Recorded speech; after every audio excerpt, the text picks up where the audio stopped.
Good morning, students. This is the first video of the chapter Nationalism in Europe. In this chapter, we'll try to understand that how nationalism spread in European countries and how different European countries came into existence. We'll also try to understand that how the nation state were formed in European continent, and after that we will analyze the formation of few important countries like Italy, Germany and Britain. So let us start the discussion. First of all, we have to understand the meaning of nationalism. What is nationalism? So we need to understand it has been an important factor in the development of Europe. As we discussed that in the development of Europe, it was the remarkable feature, it was the remarkable factor. It is the idea of a sense of common identity and a sense of belongingness to a particular area. Basically, nationalism is all about unity. It is all about unification. It is all about common identity. It is also a sense of attachment to a particular culture or language, custom or folklore. We need to understand that if the nationalism word will be used, it means that we are talking about common identity, we are talking about patriotism, we are talking about attachment to a particular culture or custom. And in Europe, the nationalism developed over the time, and because of the development of nationalism, different European countries came into existence. The concept and practices of a modern state has been developing over a long period of time in Europe. We need to understand that European countries formed not overnight, but it took many years for the formation of many countries in Europe. The state in which a centralized power exercised sovereign control over a clearly defined territory. But a nation state was one in which citizens, not only its rulers, came to develop a sense of identity. We need to understand that when we are talking about nationalism, we are talking about an ideology. We must understand because of that ideology, our territory would be formed in which people will feel united, people will feel connected, and that territory is known as nation state. So we can see the chapter starts with a particular picture, and in this picture the different countries are moving along with their national flag towards the Statue of Liberty, and from the sky God is gazing all the activities, and on the ground we can see here that monarchy is buried. Monarchy has fallen down.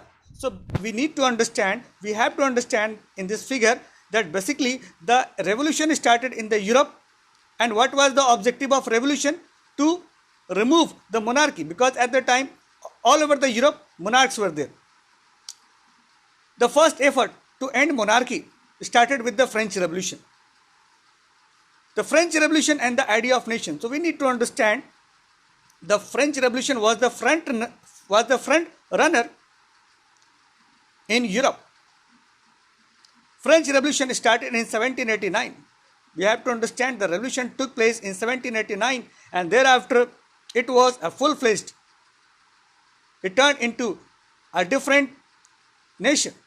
I mean to say when French Revolution was going on, it was a country that was ruled over by monarch. But thereafter the power got shifted after the revolution to a body of French citizens that was known as National Assembly. Various practices were adopted to develop a sense of collective identity among people. But it was not very easy task to establish democracy there, because people were speaking different languages, they were having different cultures. Finally, the collective identity was established. Many groups were also formed, like Jacobin clubs were formed, in which educated middle class were there, and all their objectives was to free Europe from the monarchy. We need to understand at the end in France, Napoleon came, and Napoleon is well known for his administrative reforms. So here it has been marked for you, administrative reforms. So Napoleon in 1804, he introduced Napoleonic Code, or that is known as Civil Code of 1804, in which he established administrative reforms, and under the administrative reforms he introduced several important features, like he improved the transportation and communication system, he improved the standard law, he introduced the same type of law. We need to understand here that when Napoleon came to power, he captured his nearby areas. He captured almost all the parts of Europe.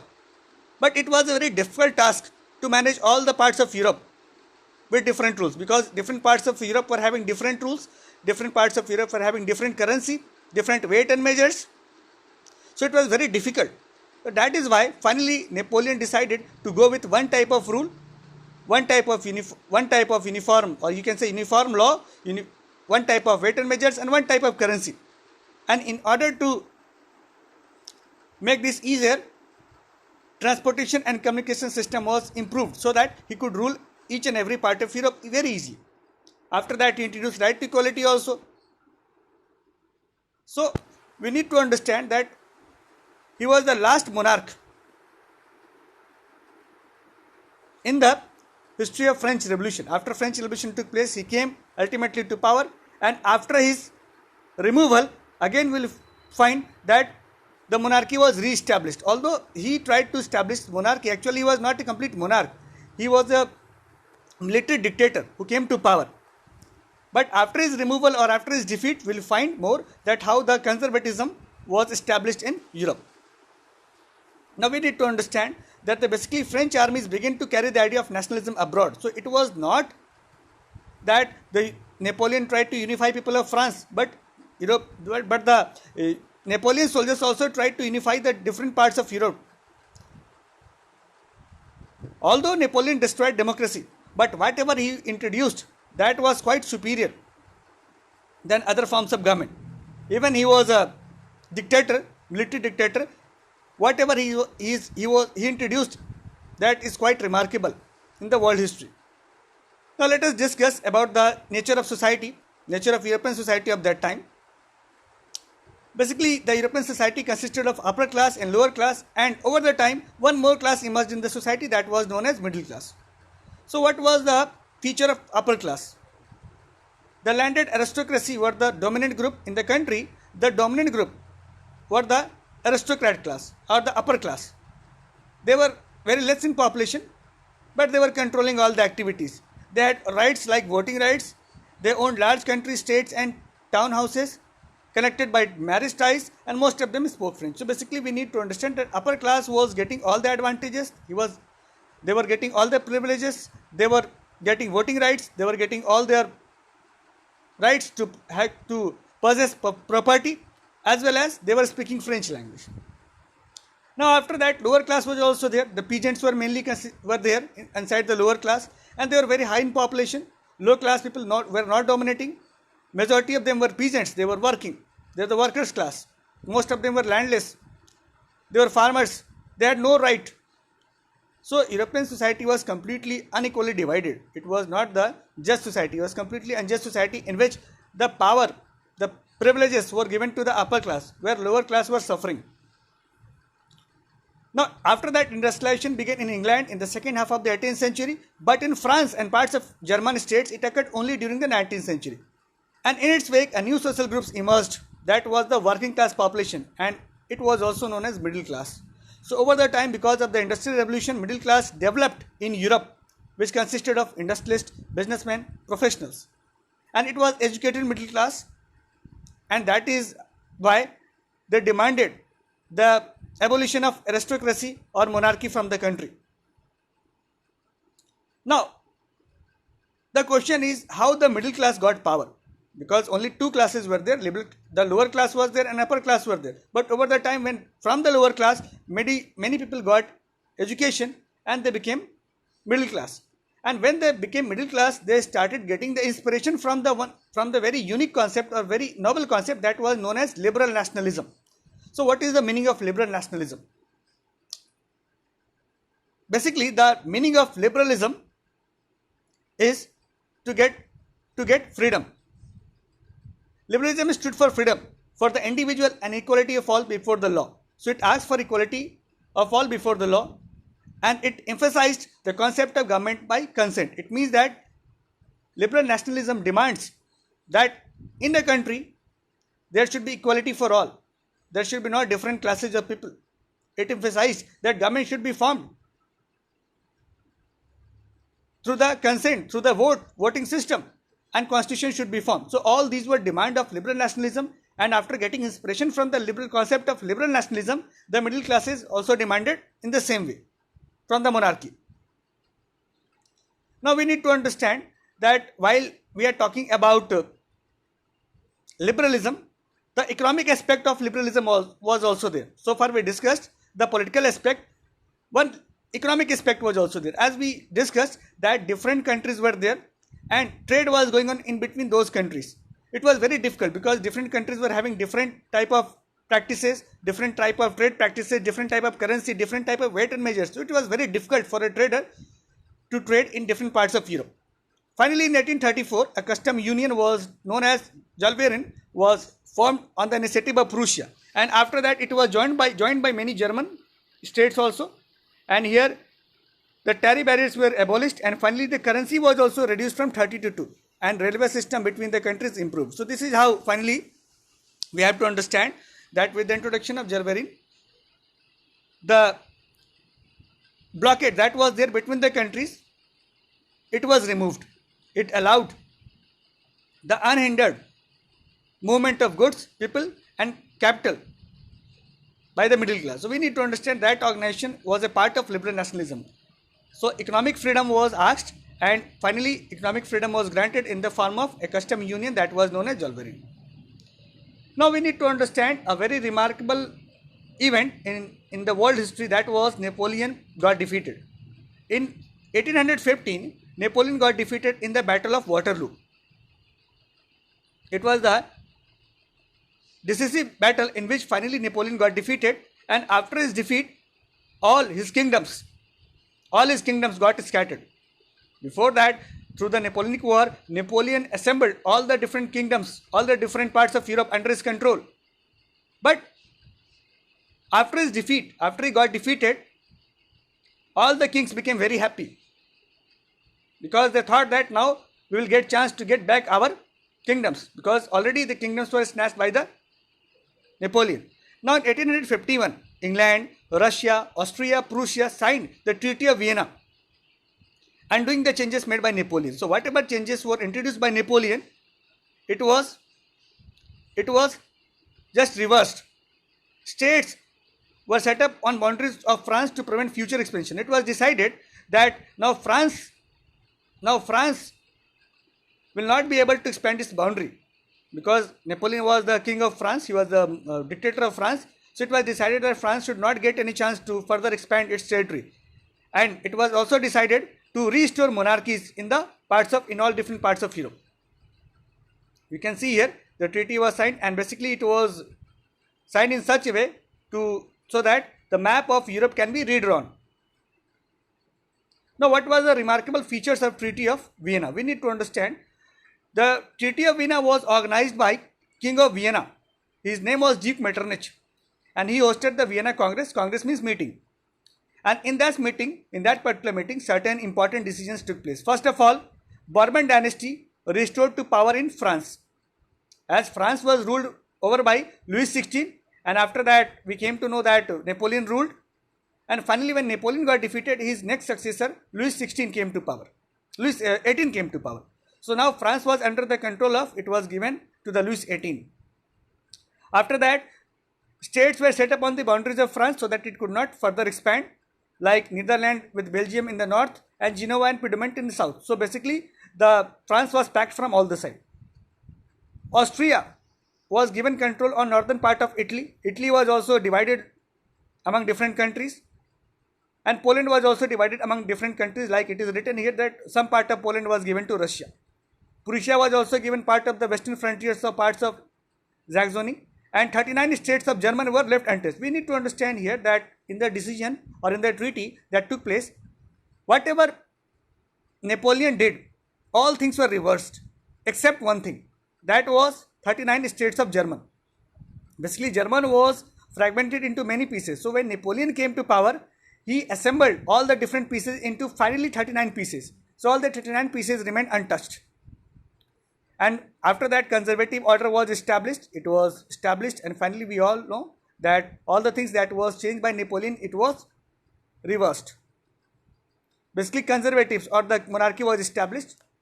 Now, changes brought by conservatism. We need to understand here, when the old kings came back, or the successor of old kings came back after the defeat of Napoleon through the Vienna Congress, they decided not to tolerate criticism because they were the kings, and after that they decided to put censorship laws to limit the spread of liberal ideas, because at the time also many other groups were also there who were very unhappy with the re-emergence of monarchy in the country or in the European countries.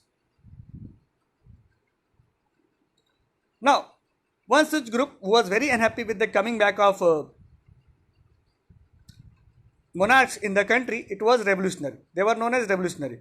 So during 1850, a fear of repression drove many liberal nationalists underground, and when conservatism or the monarchs came back, they created fear among the liberal nationalism, and finally we came to understand that a new group emerged in the society that was known as revolutionary, and basically the role of revolutionary was to oppose the monarchy and to fight for freedom and liberty. Now we have to understand that what was the objective of revolutionary. They wanted to establish nation state, a new nation state that should be free from monarchy. And here Giuseppe Mazzini, he was born in Genoa. He was a very prominent leader, or a very prominent revolutionary leader, whose objective was to establish nation state. He became a member of the secret society of the Carbonari. He wanted to become the member of secret society of Carbonari. Now he was sent to exile in 1831 for attempting a revolution in Liguria. Mazzini believed that God had intended nation to be natural units of mankind. He was a great believer that the king should not rule. The monarchy should came to an end. That is, with that objective, he became part of the secret society that was established in Germany, France, and he also became an important leader in establishment of these organizations. Lord Metternich, because he was a great revolutionary and Metternich was the king, so great Metternich identified him as the most dangerous enemy of our social order. He told clearly that Mazzini is the most dangerous enemy of our social order, because social order was established, or kingdom was established by the Duke Metternich and other kings to the Vienna Congress, and with Mazzini, he was a revolutionary. He wanted to pull back all the monarchs. That is why he gave the statement. That is why Duke Metternich, he gave the statement. Now, we need to understand, after Vienna Congress or after the Vienna Treaty, that is from 1850 to 30, there was a period of conservatives or the kings. Kings came back. It was a period when kings became prominent or dominant. But finally, from 1830 till 1848, it was a period of revolutionary. It was known as the age of revolution, in which revolutionaries became prominent, they became more active. Here we need to understand, first of all, in the France, Louis XVIII was replaced through the revolution. So here I am talking about the Second French Revolution. Second French Revolution took place in 1830, and through this Louis Philippe came to power. And Louis XVIII was removed by the ordinary people, by the revolutionaries. That was also known as July Revolution. Conservatives ended here and nationalism was promoted. Similarly, this created a new type of ray of hope for the other countries, and here Belgium fought and it gained independence from Netherlands. So basically it again sparked the revolution all over the world, all over the European countries. Now after that, an important event that took place in this period was the rise of nationalism in Greece. Then a part of the Turkish Ottoman Empire. We need to understand here, a Greek revolution took place in 1821 with support from exiled Greeks, West European nations and other groups. We need to understand here that Greek revolution took place in 1821, and finally in 1832 a Greek gained independence from the Treaty of Constantinople. We need to understand here that Greek was a country that was under the control of monarchy or the Ottoman Empire, but after the revolution took place, through the active support of revolutionary, finally it got independence, and we came to understand that this is how that finally Greek gained its independence after signing the Treaty of Constantinople. So basically it was a period in which revolution was going on all over Europe, and the country which got independence through the revolution was the Greek. And we need to understand, we need to learn the important events, that is from 1815 to 1830 and 1830 to 1848.